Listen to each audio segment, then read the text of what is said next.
Today, I just want to share to you a message which I already preached this in 2003. And most of you who are here today did not hear yet. And those who have heard it, it is new as God's Word give us new revelation every time we read it. Amen? Ang pagpapahayag ng Panginoon sa Kanyang salita ay kailanman ay bago. Sabi nga, they are new every morning. Habang palalabas ako, papunta rito sa church, nakasalubong ko yung may patay pala. Hindi nakita ko yung patay, bata pa. Sabi ko, she is young. Siguro kasing edad ni na Leia or younger. And I said, Lord, nakilala ka kaya niya? Bata pa siya. She's still young. And what a waste to die young. What a waste, really. I'm 73. If I died 2 years na, pasado na ako. 73, 74, 75. And some of us, pasadong-pasado na. Pasadong-pasado na, pero they're still working for the Lord, working hard for God.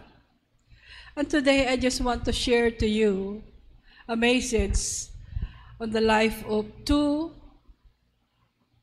women. Well, actually, 1 woman and 1 young girl. Ruth. Have you ever read the story of Ruth? And the other one is a maiden girl. Unnamed, di natin alam ang pangalan niya. Basta sinabi sa Bible, an Israelite maiden girl na slave o servant ng isang Syrian commander in army. And their life and their service, both of these persons have committed a very strong and powerful commitment to a person. The servant girl committed service, very insignificant service, but service that praised the name of the Lord, that honor the name of God. So, punta po tayo sa una. Ito po ay si Ruth. Ang mensahe ko po ay makikita sa Ruth chapter 1, verse 16 to 22. Pero babasahin ko lang po yung aking teksto. Ang story na ito ay magbiyanan. Sino ang may biyanan dyan? Bihira ang may biyanan na, mabait, di ba? Alam niyo po, si Papa at saka si Mami, magkasundo yan. Kahit mag-away kami ni Papa, ang kakampihan ni Mami, si Papa. Kung hindi ko siya ititimpla ng kape, si Mami ang magtitimpla. So, sabi niya, who cares kung hindi mo ako ititimplahan, may Mami ako. At karamihan, ang akala nila ang mag-ina, si Papa at saka si Mami. Kasi pareho silang maputi. At pag absent na kulambo si Papa, dahil mayroon kaming argument. Sabi ko, doon ka sa labas matulog. Sabi ni Mami, dito ka na lang matulog, dayong ang tawag ni Mami sa kanya. So sabi ni Papa, pwede silang magsukob sa isang kulambo ni Mami. Magkasundo sila. Pero maraming magbinan di magkasundo. But Papa and Mami really, kahit mag-away yan, mamaya okay na sila. Samantalang ako, isang linggo pa, hindi pa kumikibo. So, si Ruth at saka si Naomi magbiyanan. Si Ruth, ang asawa niya ay anak ni Naomi, si Malon. Kaya lang hindi sila nagkaanak. Si Malon namatay na walang anak.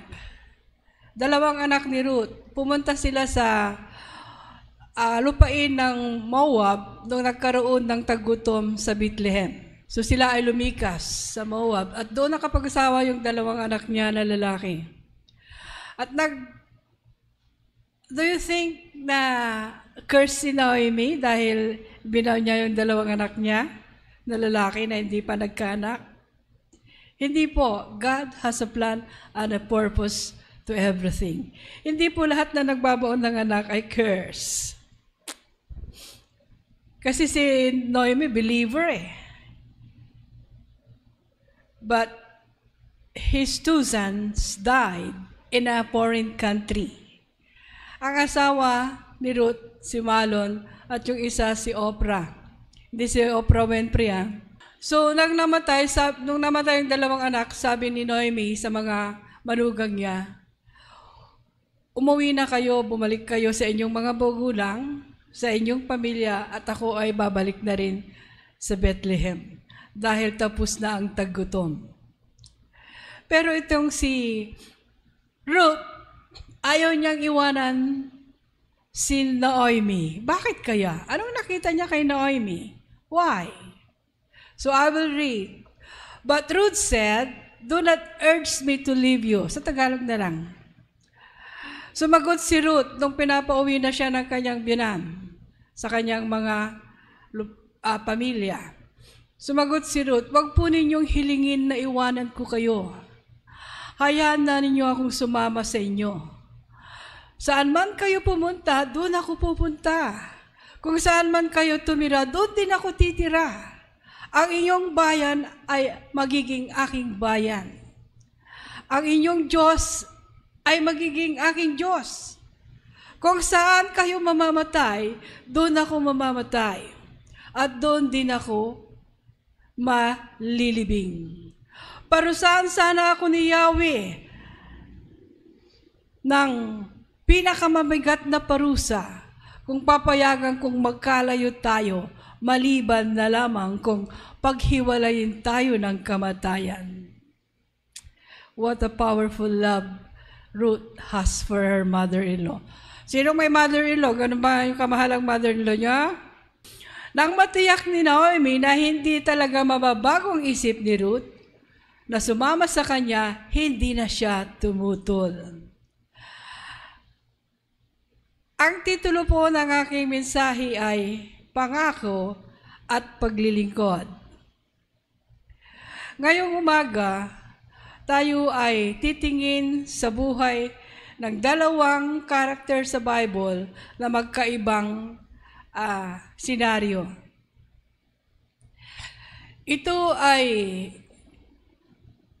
si Naomi na nakita niya kung paano magmahal si Naomi sa kanya.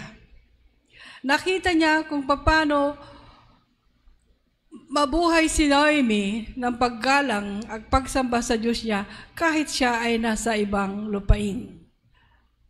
So yung faithfulness ni Naomi sa Diyos ay nakita ni Ruth.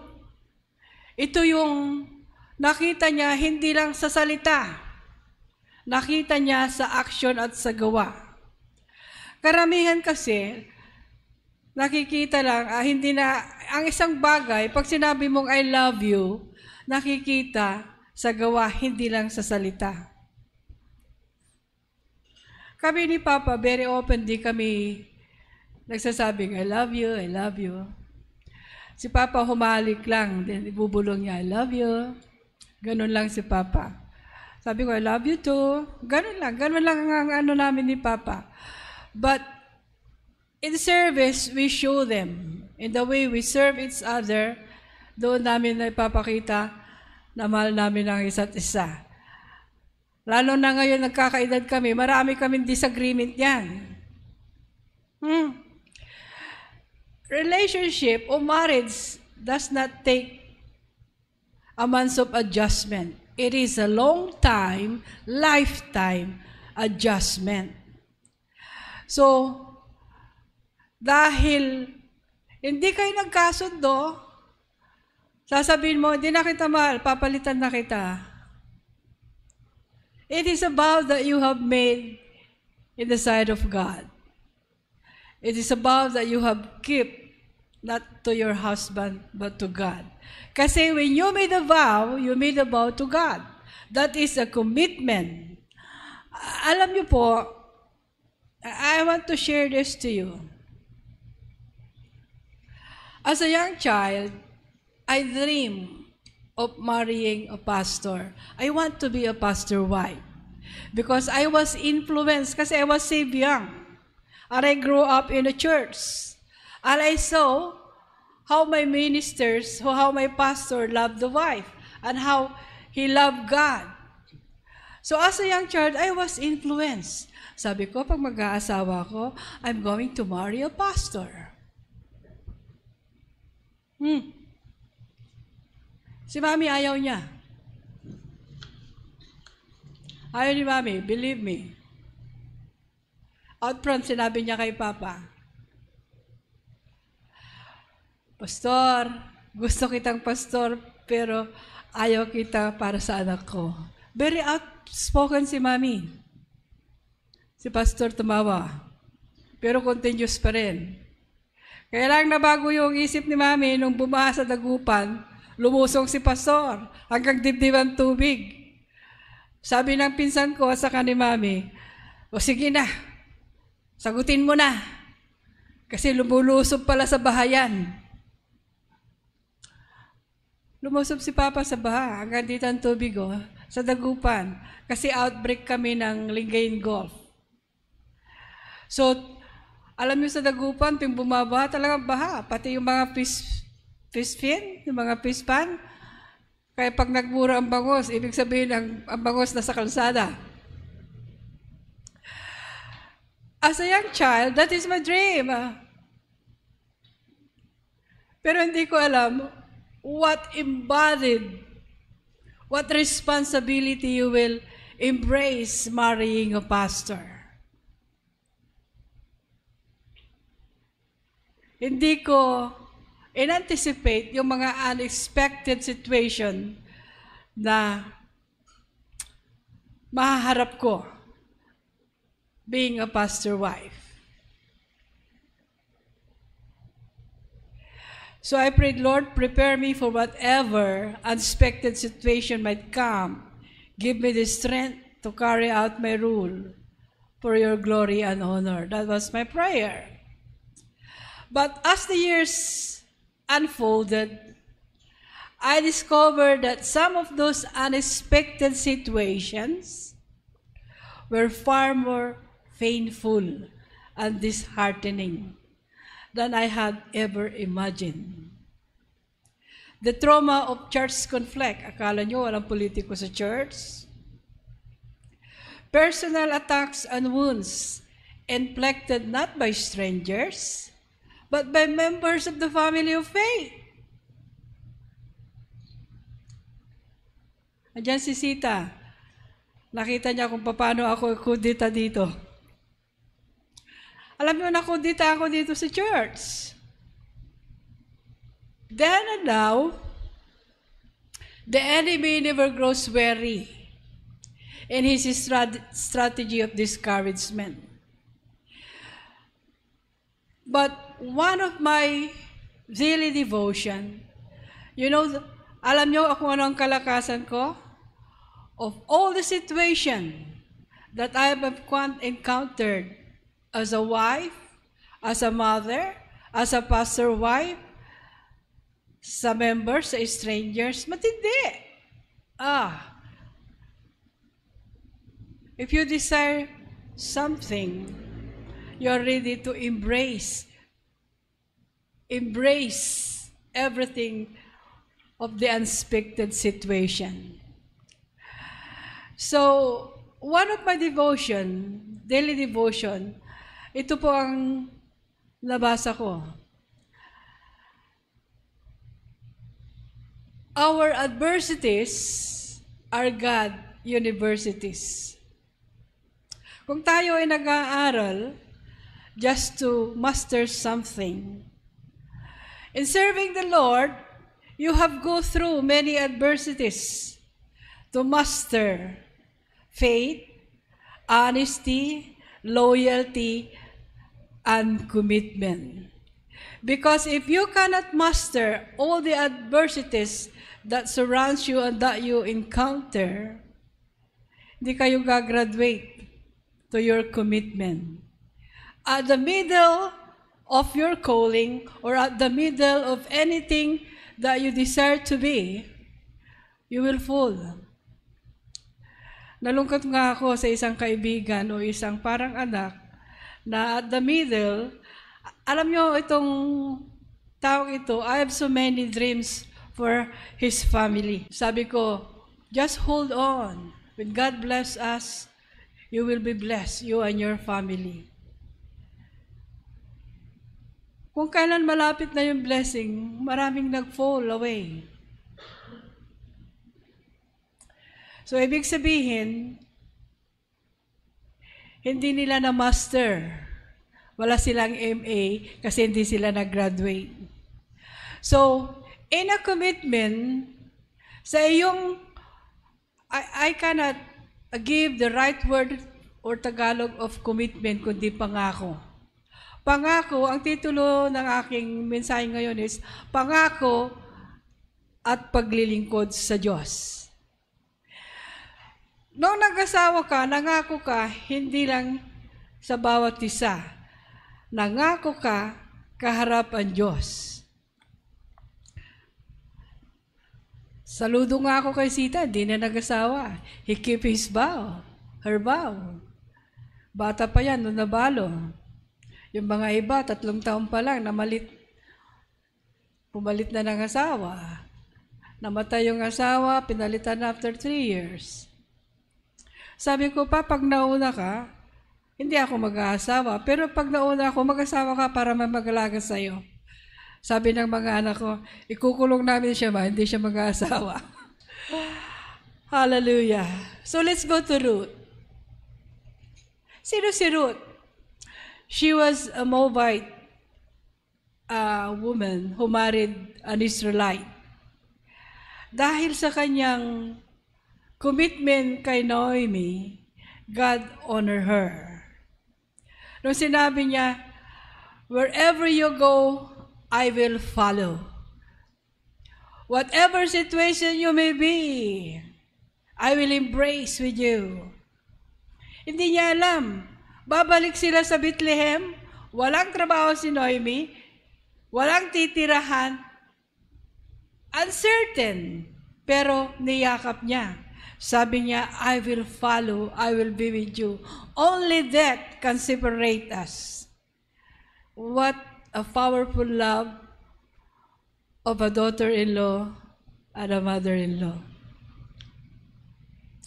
So pagdating nila sa Bethlehem, alam niyo, nalaman ng lahat na nakabalik na si Naomi kasama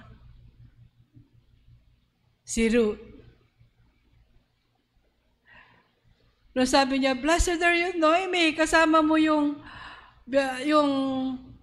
manugang mo. Sabi niya, don't call me blessed because God has not blessed me in the land where I have been. Naisip niyo na ba kung bakit hindi pinagpala ng Panginoon si Naomi? Sa lupain na kanyang pinuntahan nung tagutom sa Bethlehem, may purpose ang Panginoon. Naomi is not a cursed woman because she lost her 2 sons. Because she buried her 2 sons. God has a purpose. Keep in mind that in everything na nangyayari sa buhay natin, na tayo ay patuloy na naglilingkod, naniniwala, at patuloy na nagtitiwala sa Diyos. Sa lahat ng bagay na nangyayari sa atin, may purpose at plano ang Panginoon.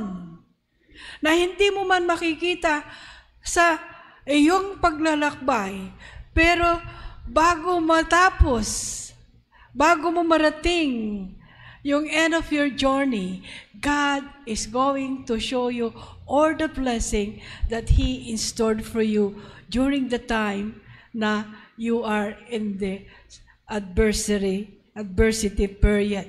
Sabi niya, malapit ka na makatapos. Makakamtan mo na ang diploma mo. But before you can get your diploma, I will bless you with huge blessing. So nung nalaman, sino ang bumuhay kay Naomi? Si Ruth. Si Ruth ay hindi marunong maggapas. So ang binupulot niya, yung mga natitira ng mga nagagapas. Namumulot siya. Yun ang kanyang ginigiling, binabayo at inuuwi at kakainin nilang magbiyanan.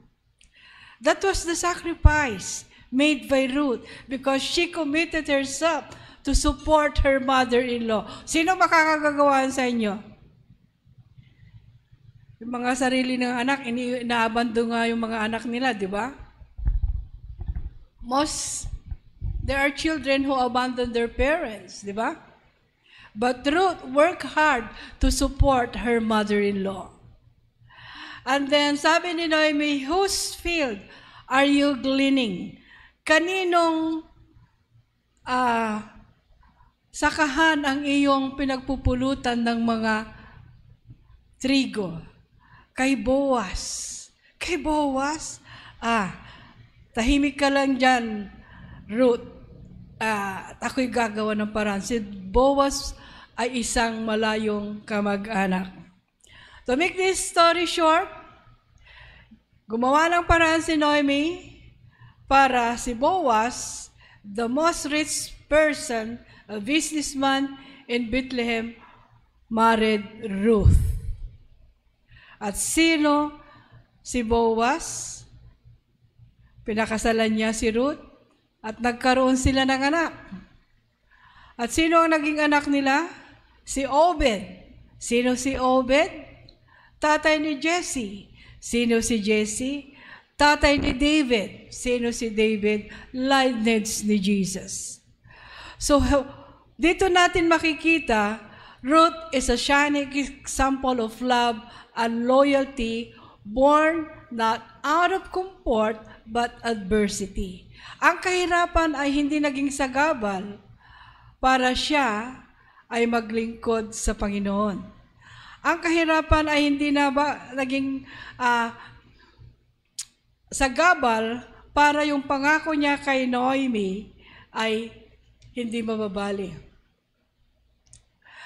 Naomi's unwavering faith in the living God, ito ang nakita ni Ruth. So makikita natin dito na nakita ni Ruth in action the power of God's life in Naomi's life. You see how powerful the love of God na makikita sa atin? Our commitment always to God. Kaya lang, ang pinaka-importante dito, yung motivation ng ating commitment. This ministry nag-umpisa sa 50, sa 100, sa 300, until it reached 1,000. Nung, ewan ko, ang natitira andyan si Sister Neneng, andyan si Sister Sita. The tent we have here before, puno yan. After the Pinatubo, Humphrey Center is a help to the community by feeding, sponsoring children to school, teaching. Maraming ministry ang ginawa ng Humphrey Center at maraming naibigay sa mga tao. At kung ako'y nag-iisa, sabi ko, Lord, there is a seed that is planted in the heart of these kids. And I know one day you are going to let that seed grow. Dahil sinabi ng Panginoon, ang mga buto ng salita ng Diyos na naitanim sa puso ng bata, kailanman ay hindi mawawala. Yun ay didiligin ng Panginoon sa pamamagitan ng kanyang banal na Espiritu. And I believe there will be a time when God is going to bless this place because that has been my prayer. Alam nyo, nung first time kong pumunta rito, this is a forest. At nung pinalinis ko, sabi ko, Lord, every empty place that my foot will step upon, Lord, I claim it as my inheritance from you. Pero ano nangyari? Nilinis natin ang buong Plaridel 2. Ito lang ang naiwan sa atin. So noong nawala ng school, umiiyak ako. Sabi ko, Lord, for a year I was crying. And then the message of God showed me, nung sabi niya kay Samuel, Samuel, stop crying for Saul. Go out and anoint David, a person whom I choose with my own heart. If Samuel did not stop grieving for Saul, he should have not seen what God manifested through David. So sabi niya sa akin, anak, you have not lost anything. You will gain more. That is a promise that I am going to give you, which you stand. Okay, Lord. And then I stopped crying. Umiiyak ako every now and then when I lose everything. When we lose this school, hindi pala natin nawala. Sa atin din pala.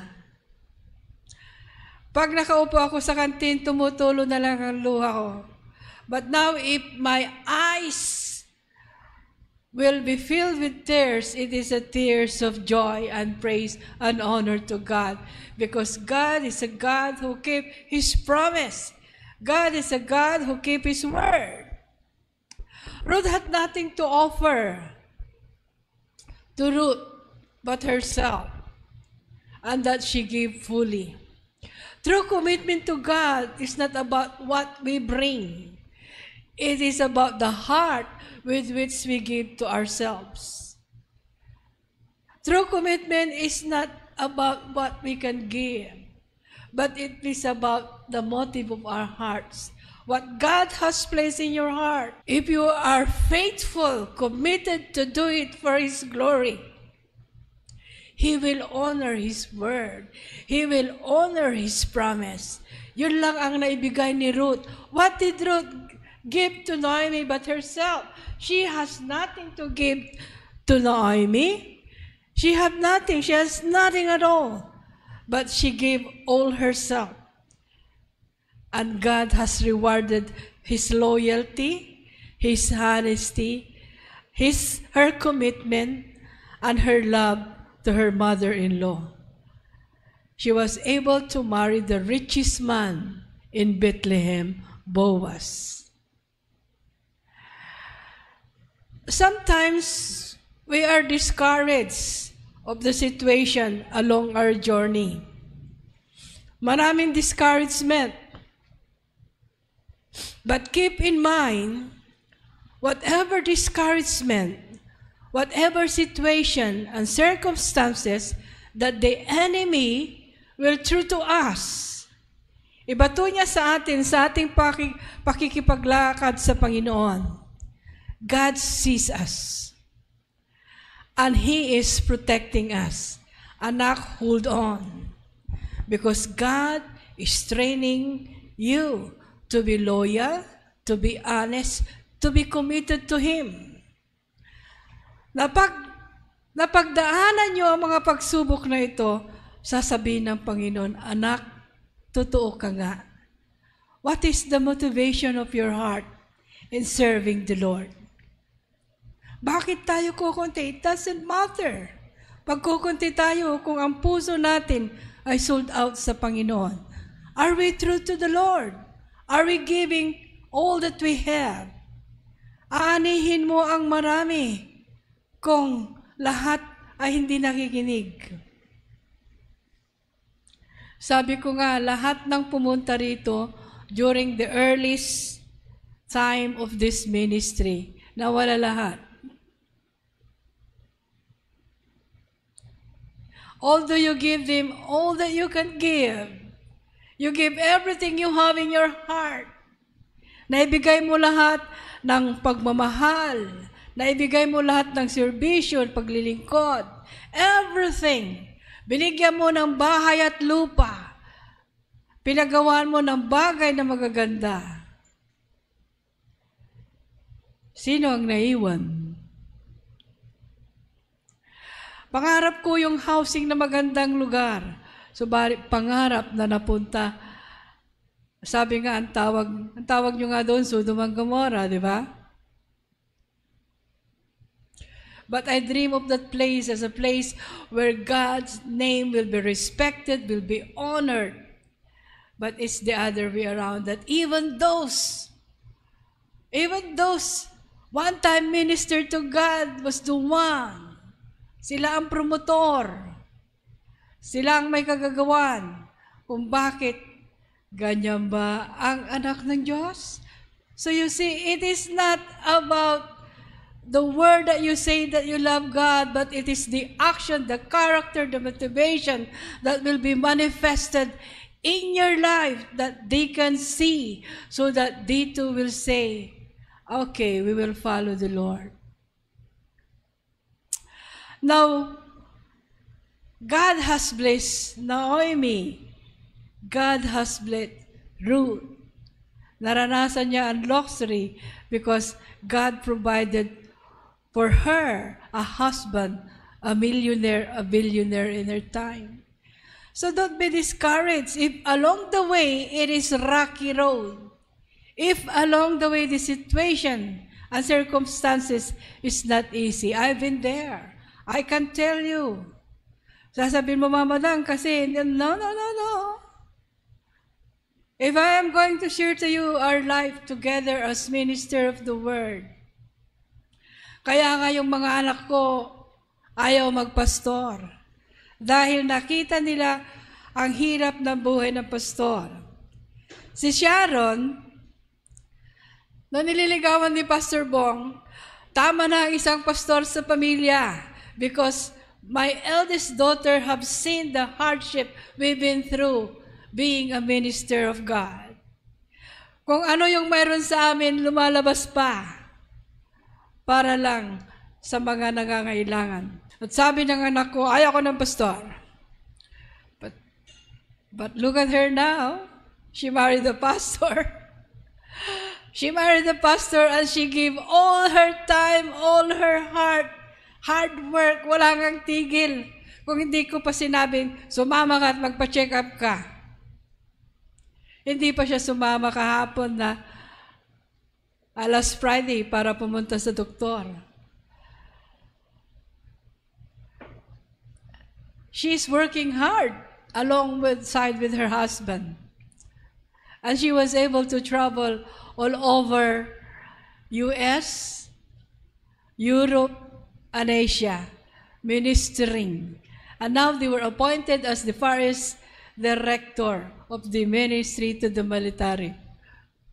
You see how God honor hard work, how God honor honesty, loyalty, and true commitment.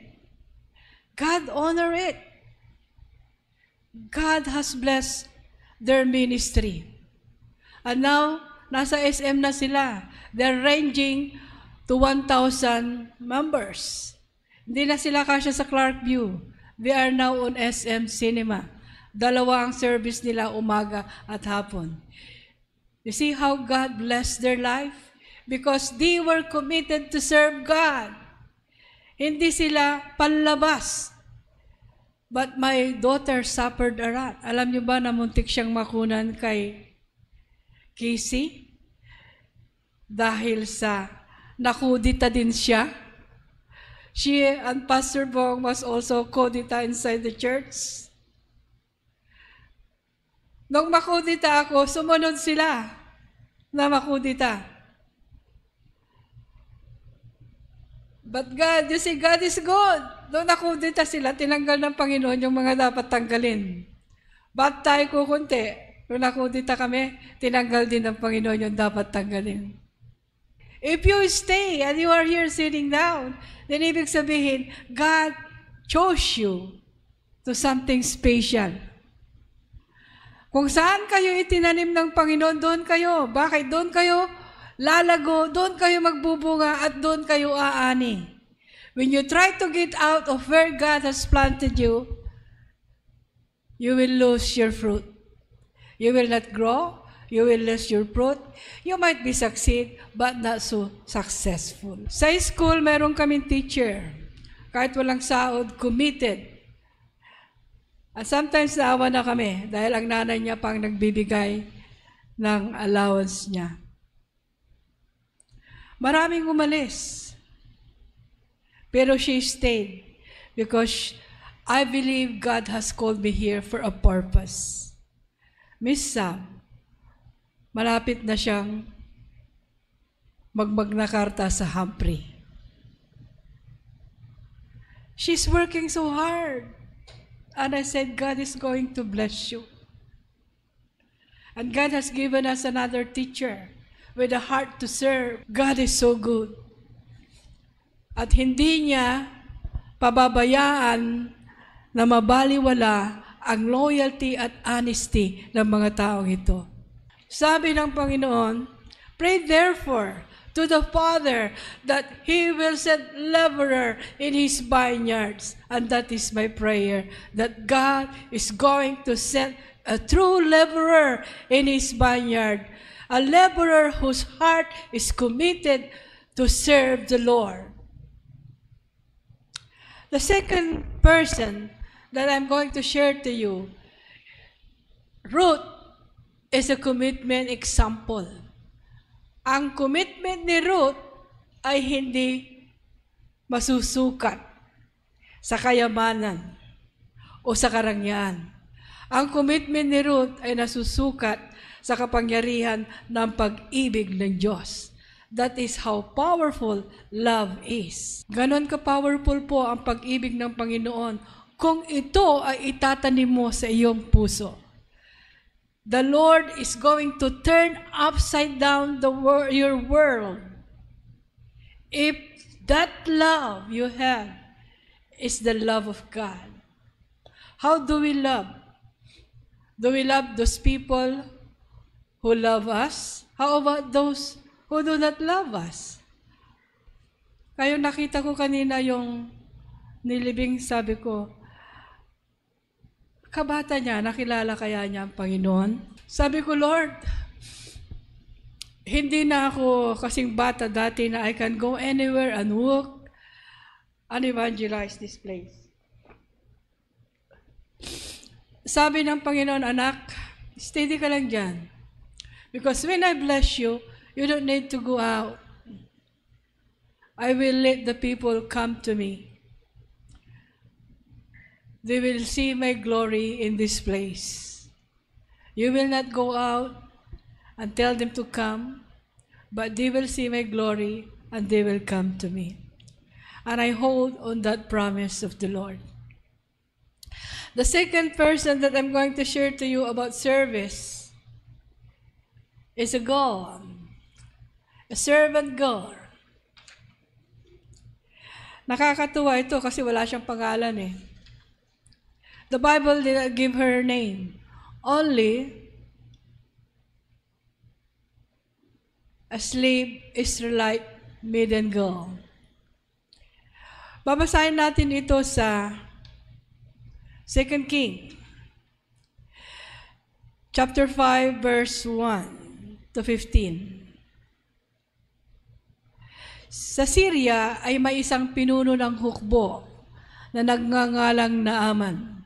Mataas ang pagtingin sa kanya ng hari, sapagkat sa pamamagitan niya, pinagpatagumpayan ni Yahweh ang Syria sa mga labanan. And this is a pagan nation, but God used it to win a war. Si Naaman ay isang magiting na mangdirigma, ngunit siya ay may sakit na kitong. Alam niyo, ang leprosy walang gamot. Minsan, ang mga taga-Syria, nung kanilang sakupin ang Israel, may isa silang nakuhang bata. Bata pa siguro, maiden eh.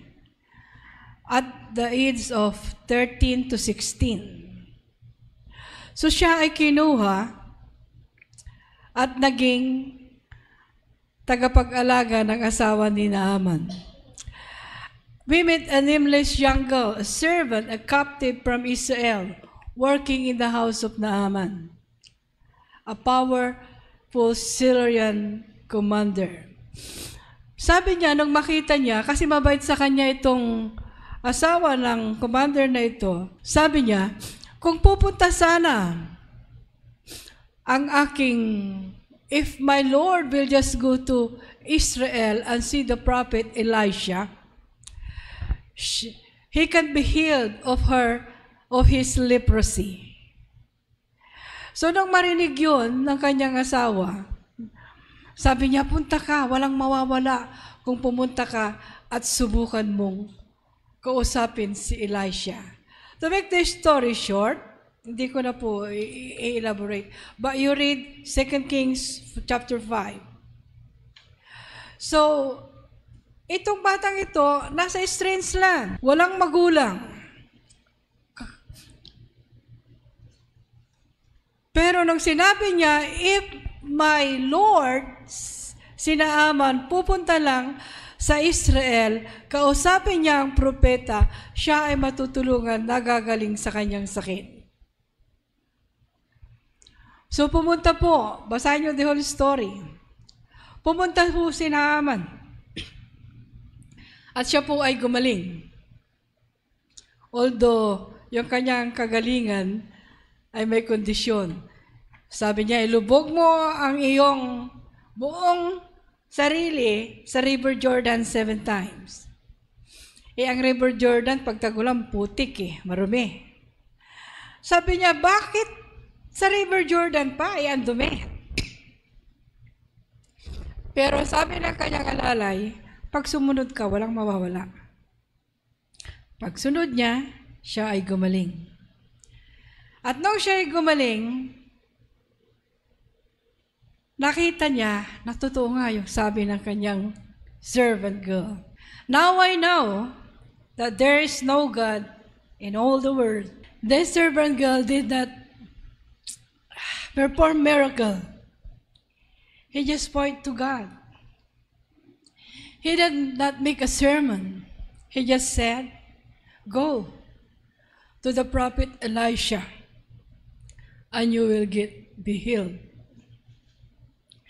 So our ability to serve God is not measured by comparison to others. Ang paglilingkod sa Diyos ay hindi natin may kukumpare sa iba. It is measured by our faithfulness to do what He has given us, right where we are with a sincere heart. Gusto mo maging missionary? Alam niyo po, nung nag-umpisa ako sa Clarkview, tagahugas po ako ng plato.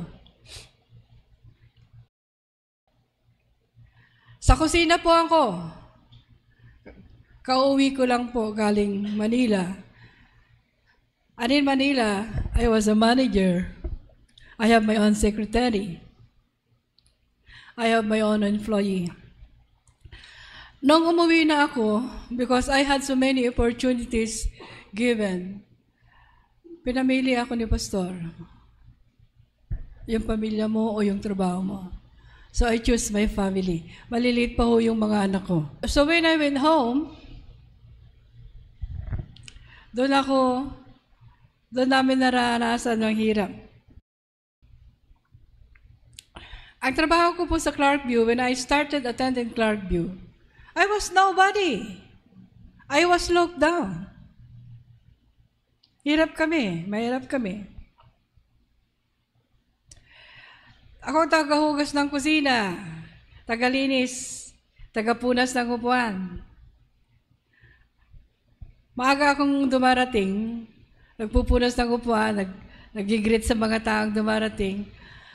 Yung kusina sa Clarkview, pag may uminom doon na. Lahat nang iinom, yung baso doon sa lababo. And after the church, I'm going to wash that all. Hindi dahil gusto ko magpakitang gilas. No. I just want to do it because in that way, I know I'm serving the Lord. Bago kami nagkasama ni Pastor, every summer, I spend my time taking care of my pastor children. Katulong po ako ng pastor every summer. I spent my time in their house cleaning, washing, and taking care of their children. That is the ministry I'm doing. When I was studying, every summer, andun ako sa bahay nila. I go back from Baguio, because I'm studying in Baguio. I go back home and be a nanny, a helper for my pastor. I love it. I want to do it. In that way, I'm serving God. So, sa ating paglilingkod sa Panginoon, hindi nasusukat sa taas at baba ng ating ginagawa sa Kanya. Kundi, ang motivation ng ating puso, what is the motive of our heart in serving the Lord? Ano ang motibasyon ng ating puso sa paglilingkod sa Panginoon? If our motivation in serving the Lord, mayroon tayong ibang agenda, we will not succeed. Because success will only be blessed on the right motivation we have in serving the Lord. Kung wala kang ibibigay, give yourself and give your heart. That is what the Lord wants. Not what you have. What is in your hand? Anong nasa kamay nyo? Dalhin mo yung sarili mo sa church, makinig ka. You are being ministered and you are being ministered unto and serving the Lord. What is your motivation? These two stories, Committed Heart and Servant Girl, is quite a service, teach us that adversity is not a disqualification from you being used by God. It can be a training ground for our calling. Yung mga pagsubok natin sa buhay ay hindi sagabal sa paglilingkod sa Diyos. Kundi yun po ay pagtitrain sa atin kung paano tayo magiging mas magkaroon ng silbi sa ating pagkatawag. That even the smallest act of faith can have eternal impact when done with a pure heart. The servant girl did not preach a sermon. Hindi siya nag-preach. Ano ginawa niya? Sinabi lang niya, punta ka doon sa lupain ng Israelitas. Mayroong propeta doon na magsasabi sa iyo kung anong gagawin mo at ikaw ay gagaling. Yun lang ang sinabi niya. Punta ka sa Ampre. Gusto mong makarinig ng salita ng Panginoon? Punta ka sa Ampre at makinig ka ng salita ng Diyos. Hindi mo na sasabihin, mahal ka ng Panginoon, kung hindi ka susuko sa Panginoon, pupunta ka sa impyerno. No. Invite them to come to church and let the church share to them the Word of God. Amen? Kung ang trabaho nyo mag-invite lang, go ahead. If you do it with all your heart, then you are doing it for the Lord and the Lord will bless that action. You just invite. So, that the God doesn't look at the talent, be little, but God look at the heart. So, whether you're standing beside someone in sorrow and serving in what seemed like a small and hidden place, God sees, God knows, and God uses every act of faith. So, are you going to commit yourself to God and to do service for Him? It does not matter, even the little service that you can give to God. It matters to Him if it is done with all your heart. That is commitment. And service, if you do it with a pure heart. Sabi mo, anak, punta tayo sa church para pagpalain tayo ng Panginoon, mga nanay. Anak, punta ka sa Sunday school para makarinig ka ng salita ng Diyos. At ikaw ay matuto at pagpalain ng Panginoon. Let us minister, let us commit our ministry and service to our own family first. Sabi ng Panginoon, you will be witnesses unto me. Saan? Jerusalem first. Jerusalem first is your family. You cannot be an effective witness if your family is broken. You will be witnesses to me to Jerusalem first, to Judea, and to Samaria, and to the uttermost part of the world. Judea is your relatives. Samaria is your neighbors. Other part of the world is being a missionary. So, are you committed? Are you committed to be of service to God? Are you committed to be loyal, to be truthful, and to be faithful to the Lord, despite, regardless of whatever situation you have, whatever circumstances, whatever mountain you are climbing? When you reach the top, you can oversee what is down the valley. The Lord is going to unveil your eyes and show you all the good things that He is going to do through you. Because you soar, you allow the Spirit of God to soar with you, and He will give you the eyes of an eagle, the strength of an eagle, to see what God has in store for you. This is not a time na tayo ay will not take seriously, because time is getting short. Mayo, next week, June na naman. So you see how time is getting short? What are we doing? Are we preparing? Sabi ko nga, I'm 73. And I salute those who are older than me that working for the Lord so hard. Sabi ko, Lord, if you're going to give me another 10 years, I'll still do my best for you. What about you, young boys, young girls? What is in your heart? What are you committed to do for God? Now is the time. Now is the time for you to decide. Let's all stand up. Let me receive something today. Hallelujah. Commitment and service to God. Hallelujah. Thank you, Lord, for your word. Oh, glory. Thank you, Jesus, for your word. Hallelujah. In Jesus' name, Lord, we surrender our hearts to you. All motivation, Father. Everything, oh God, forgive us, Father, if our commitment, oh God, is not so powerful as you want us to be. Let your love, oh Father, embrace us and teach us more to love you, to know you deeper, and build our eyes to the things that you want us to see and to the things that you want us to do, that we may be able to do, Father, what you want us to do for your own glory, honor, and praise. Bless us today, and bless the word that we have heard. Let them, Father, grow in our hearts, and may we meditate day and night, that we will draw more closer to you and know your purpose for our life. This is our prayer. In Jesus' name, amen.